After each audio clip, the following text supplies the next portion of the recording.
विकास के क्रम में पृथ्वी का स्वरूप पूर्णतः बदल चुका है। भौतिक और आध्यात्मिक विकास का कारण काम है। काम ईश्वर की देन है। हर रिश्तों का आधार काम है। जनसंख्या की असीमित वृद्धि का कारण मनुष्यों की काम संबंधी अज्ञानता है। इंसान का काम क्रिया का व्यवहार जानवरों से अलग है। जानवरों में काम संबंधी कोई नियम नहीं है। कई पालतू जानवरों को तो सेक्स के लिए अपने मालिकों पर निर्भर रहना पड़ता है। दुनिया में हर चलायमान और विकासशील तत्व काम के कारण है। यहां तक कि मनुष्य भी अपनी काम इच्छा को नियंत्रित करता है। हमारा समाज हमारी इस क्रिया को नियंत्रित करता है। सबसे पहले कभी ना खत्म होने वाली प्रतिद्वंद्विता को नियंत्रित करें। इसलिए कुछ वैवाहिक प्रक्रिया जरूरी है जो जल्दी से एक नजर डालते हैं किस तरह से विवाह प्रक्रिया की शुरुआत हुई। जोड़े बनाना और बच्चों की उत्पत्ति मानव समाज का एक हिस्सा है। इस प्रक्रिया की शुरुआत हुई कोई लगभग 10,000 वर्ष पहले। विवाह हमें जमीन और जायदाद को लेकर भी सुरक्षा प्रदान करता है और होने वाले बच्चों पर इस पर अपने आप अधिकार बन जाता है। जैसे जैसे ये प्रक्रिया बढ़ी और बड़ी हुई, विवाह न केवल व्यक्तिगत और पारिवारिक रह गया है बल्कि उसे धार्मिक और कानूनी तौर पर भी सार्वजनिक मान्यता मिली। विवाह को मान्यता न केवल आज बल्कि सदियों पहले से मिली है और आज भी इस प्रक्रिया का निर्वाह हजारों सभ्यताएं कर रही हैं। एक व्यक्ति का कई स्त्रियों से विवाह करना सामान्य है, परंतु ऐसा हर जगह मान्य नहीं है। कुछ लोग और भी नियम मानते हैं, जैसे कि एक स्त्री कई विवाह कर सकती है और कई बार एक ही परिवार के मर्द एक ही स्त्री से विवाह कर लेते हैं। हमने कई तरह के नियम बनाए हैं सेक्स को लेकर। कहीं कहीं आज भी हस्तमैथुन को लेकर गलत धारणा है, जबकि ये समाज पर कोई भी गलत असर नहीं डालती। लेकिन आप ये तो मानेंगे कि ये स्वाभाविक है। सेक्सुअल स्वप्न जो आते हैं वो केवल मनुष्य की कामुक प्रक्रिया है। ये सब कुछ हर जगह हमारे समाज में मौजूद हैं। किंवदंतियों के अनुसार इन स्वप्नों का कारण रोमन स्वप्न देवी निक्स है या इजिप्शियन गॉडेस निप्टिस और कई ऐसी आत्माएं जिन्हें निक्यूबी या सुक्यूबी कहते थे। वो मनुष्यों में प्रवेश कर काम क्रिया करते हैं जिनके कारण स्वप्न दोष होता है।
आपकी टाइमिंग हमेशा गलत होती है।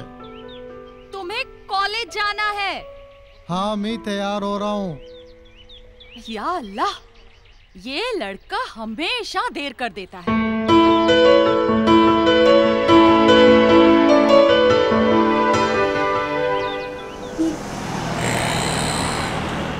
जी अबू, हम अपने बिजनेस पर ध्यान देते हैं। अग्रवाल कल सुबह मुझे रिपोर्ट करने वाले हैं। तो क्या मैं रिपोर्ट अपडेट कर दूं? और एक बात, पार्टीज के पास दोबारा जाना जी, और पेमेंट कलेक्ट करना मत भूलना। ओके जी। सबरीना, मुझे समझ नहीं आता ये लड़का हमेशा लेट क्यों हो जाता है। तुम्हें याद है ना मेरा कजिन नवाज, वो आया है यूएसए से।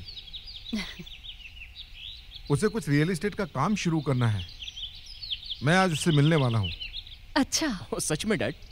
हाँ, वो आ गए हैं और रिहाना भी उनके साथ में है? हाँ, रिहाना भी नवाज के साथ आई है। हो, बहुत बढ़िया अब्बू।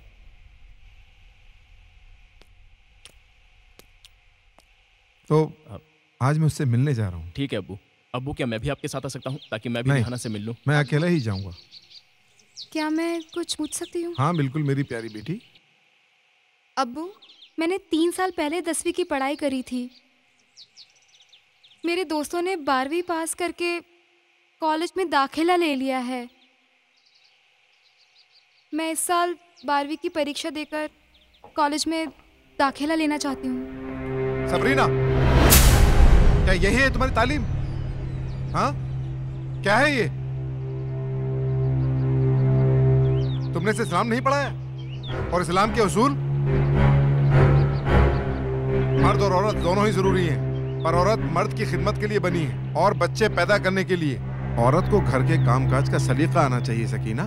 मैं तुम्हारे लिए एक अच्छे शौहर की तलाश कर रहा हूँ, ठीक है? और ध्यान रहे तुम्हारे ससुराल में हमारे खानदान की बदनामी ना हो। और इस पढ़ाई के बारे में भूल जाओ और करो कंसंट्रेट अपनी असली पढ़ाई पर। ओके? अबू, मैं नहीं जानता कि हमारा मजहब क्या कहता है। बस मैं इतना चाहता हूँ कि सकीना दी को कम से कम ग्रेजुएट तो होना चाहिए। इनके जीवन का सच क्या है? खाना बनाना और सफाई करना। शट अप सिकंदर, कभी इस्लाम के खिलाफ बोलने की कोशिश भी मत करना, ओके? नहीं तो मैं भूल जाऊंगा कि तुम मेरे बेटे हो। ये आजकल की पढ़ाई लड़कियों को बर्बाद कर रही है। इनको कुछ नहीं पता कि क्या होता है हिजाब, इनको कुछ नहीं पता कि क्या होता है पर्दा। सिर्फ अपने जिस्म की नुमाइश करती है।